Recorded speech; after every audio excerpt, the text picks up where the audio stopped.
Hi, this is निशान चौहान। आज का जो हमारा टॉपिक है उसमें हम कैलकुलेट करेंगे energy stored in a capacitor. तो सबसे पहले हम इसकी डेफिनेशन की बात कर लेते हैं। तो energy stored in a capacitor is measured by the total work done in charging the capacitor to a given potential. That means किसी कैपेसिटर को चार्ज करने में जितना भी आपको वर्क डन करना पड़ेगा वो वर्क डन उसमें एनर्जी की तरह स्टोर्ड हो जाएगा। ये पर्टिकुलर डायग्राम में हम क्या देख रहे हैं, हमारे पास दो कैपेसिटर प्लेट्स हैं, एक पॉजिटिवली चार्ज प्लेट है और एक निगेटिवली चार्ज प्लेट है। उसे हमने एक्सटर्नल सोर्स से कनेक्ट कर रखा है। अगर मैं कहूं आपसे कि इनिशियली प्लेट पर चार्ज Q है, then let initial charge on capacitor plate be Q। Initially अगर चार्ज Q है तो इनिशियल पोटेंशियल डिफरेंस V कितना हो जाएगा आपका Q अपॉन C। कितना हो जाएगा V equal to Q upon C। Now हमने क्या कर रहे हैं, एक्स्ट्रा चार्ज दे रहे हैं DQ प्लेट्स को। If extra charge DQ is transferred to the capacitor, then देखो, जैसे ही हम एक्स्ट्रा चार्ज ट्रांसफर करेंगे तो चार्ज को ट्रांसफर करने में हमें क्या करना पड़ेगा, वर्क डन करना पड़ेगा। Then work done to do so is, और वो वर्क डन किसकी तरह स्टोर्ड हो जाएगा, stored as electric potential energy. किसमें, इन द कैपेसिटर। ठीक है, तो हमने कितना चार्ज डिस्प्लेस कराया, DQ। तो जो हमारा वर्क डन करना पड़ा, मान लिया हमने कितना DW वर्क डन करना पड़ा, वही वर्क डन हमारा किसकी तरह स्टोर हो जाएगा, एनर्जी की तरह स्टोर हो जाएगा DU। और वर्क डन इक्वल टू हमने क्या पढ़ा है, potential difference multiplied by charge displace. तो V इंटू DQ हो गया। V की वैल्यू हमारी कितनी थी, Q upon C, that is Q upon C, और साथ साथ कितना आपका DQ। अब मैं इसे यहाँ पे सॉल्व करता हूँ इसके आगे।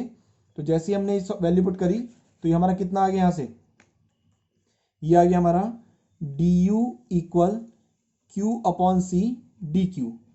अगर मैं कहूं आपसे कि जो टोटल चार्ज ट्रांसफर होगा वो Q इक्वल टू जीरो, मतलब इनिशियली जीरो चार्ज ट्रांसफर करा आपने, और जो टोटल चार्ज ट्रांसफर करेंगे वो है आपका कैपिटल Q। कैपिटल Q क्या है, टोटल चार्ज जो ट्रांसफर करेंगे। तो इस पर्टिकुलर टर्म का क्या करेंगे हम, फिर इंटीग्रेशन करेंगे, और इंटीग्रेशन करेंगे तो du equal to Q upon C DQ। और इसकी लिमिट कहाँ से कहाँ तक हो जाएगी, इनिशियल लिमिट जीरो से लेके फाइनल लिमिट कैपिटल Q तक, और इधर ये भी आपका जीरो से लेके फाइनल एनर्जी U तक। तो ये आपकी एनर्जी यहाँ से आ गई, DU का इंटीग्रेशन हो गया U, तो ये आपका U इक्वल 1/C बाहर आ जाएगा। इंटीग्रेशन में केवल क्या बचेगा, 0 to Q times of DQ। जैसे ही हम इसका इंटीग्रेशन करेंगे तो ये हो जाएगा आपका Q स्क्वायर अपॉन 2, और लिमिट हो जाएगी आपकी 0 टू Q।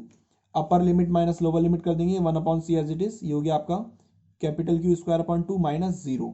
तो यहाँ से आपकी एनर्जी आ गई Q स्क्वायर अपॉन 2C। ये आपकी आ गई energy stored in a capacitor. Now हमने क्या पढ़ रखा है, वी नो दैट क्या Q इक्वल टू क्या होता है, CV। तो देयर फोर Q स्क्वायर की जगह हम क्या रख सकते हैं, C स्क्वायर V स्क्वायर। जैसे ही हम इस वैल्यू को यहाँ पर पुट करेंगे तो U इक्वल टू आ जाएगा 1/2C V स्क्वायर। U कितना आ जाएगा हमारे पास, 1/2C V स्क्वायर। इसी तरीके से हम इसे और भी चेंज कर सकते हैं। कैसे चेंज कर सकते हैं, अगर हम इस पर्टिकुलर C की जगह रख दें हम Q upon V from this equation. C की जगह क्या रख सकते हैं, Q अपॉन V। तो जैसे ही मैं C की जगह क्या रखूंगा, Q अपॉन V, तो मेरा V से एक V कैंसिल हो जाएगा। देयर फोर U कितना आ जाएगा मेरे पास, 1/2 Q टाइम्स ऑफ V।